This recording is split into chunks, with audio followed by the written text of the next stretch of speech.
Many of us are afraid of darkness. Sometimes this fear limits our participation in outdoor activities after dark. We usually feel that we are safer in brighter environments, but the relationship between lighting and perception of safety is much more complicated than this. As we know, the positive effect of light on perceived safety has been proven through several studies, but there is still lack of knowledge regarding the mechanisms through which light may affect perceived safety. Nowadays, lighting design in urban areas are mostly based on regulations and standards. What is really missing here is people and their perception of environment. This limited attention that so far has been made to the human aspect of city development is mostly male-dominated. In fact, one of the elements of sustainable city, which is gender equality, is a neglected topic in lighting design. My name is Fatemeh. I'm a lighting designer and I decided to do my master thesis at KTH University on this topic. The main purpose of my thesis was to investigate the relationship between lighting and perception of safety from a female perspective. Besides, I aim to point out the importance of social participation in urban lighting design to make safer cities. For this purpose, I chose a socially vulnerable neighborhood as a case study, and I took help from female inhabitants in the area to conduct my research.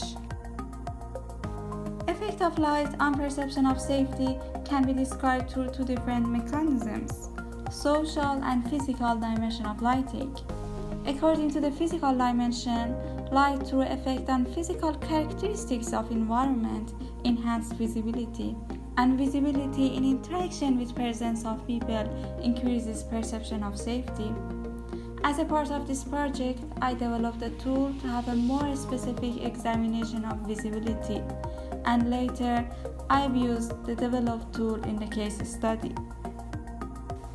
Social participation in lighting design process is a new approach to urban lighting, and people can be involved in design process of their own neighborhood in many ways. Improved lighting sends positive message about the community investment in the area to inhabitants. As a result, people would feel that someone cares about their neighborhood, which will positively change their image of the area and enhance perceived safety in the neighborhood. It is very important to say that these positive effects occurs only if the lighting improvement be seen as a marked improvement for helping the community, not just to control it.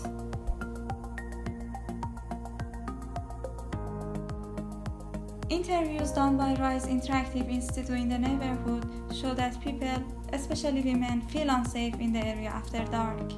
In the first step of this project, a night walk was arranged with female inhabitants to identify unsafe spots in the neighborhood.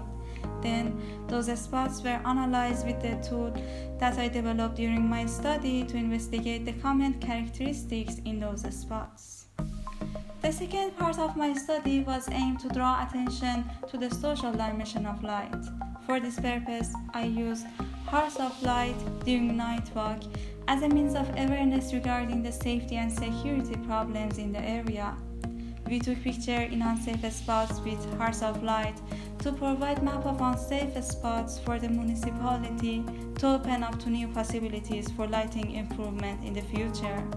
In fact, light was used as a tool to make women's voice heard by decision makers. Results of analysis with the developed tool confirm the role of visibility on ensuring perception of safety. Besides, this study pointed out that standards and guidelines are not enough for ensuring perception of safety in outdoor spaces.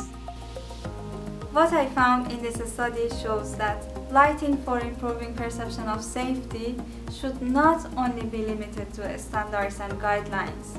Instead, we should consider both social and physical characteristics of the space we are designing for. So personally, I believe that the best way light can serve our social environment is to be people-oriented. Thank you.